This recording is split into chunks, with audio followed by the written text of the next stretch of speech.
We also are experiencing in many ways the attacks from beyond our borders. I have tried also to make the average person, the average reader, understand why foreign policy is important to them personally. It's very clear that the world is unsettled. There have been, of course, within that transformation, some inflection points, I would say, some particular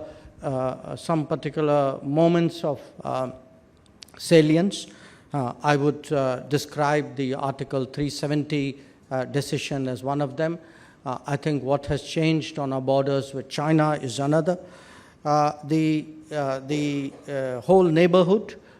In fact, I tried to explain that there's really a new construct of foreign policy that has come into making.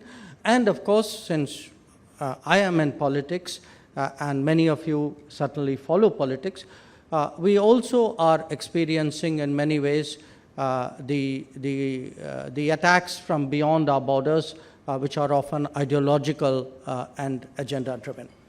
So how I have presented this book is I have tried to first explain the global landscape, and then I have tried also to make the average person, the average reader, understand why foreign policy is important to them personally.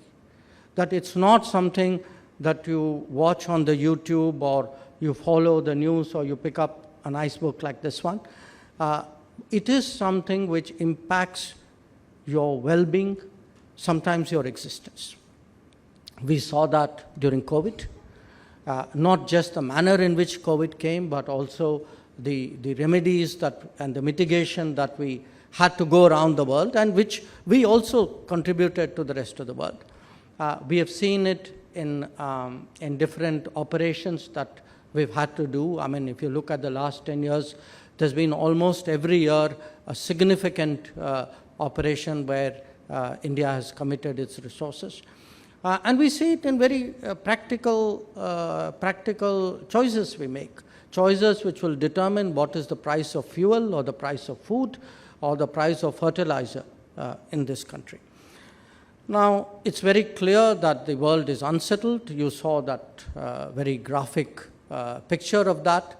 There's a more wordy description in one of my chapters. And then I, of course, spell out the changes of the last decade. What has particularly, where has Indian foreign policy changed? Why has it changed? What are the thought processes behind that? In that sense, really, what is the impact which Prime Minister Modi has made on foreign policy?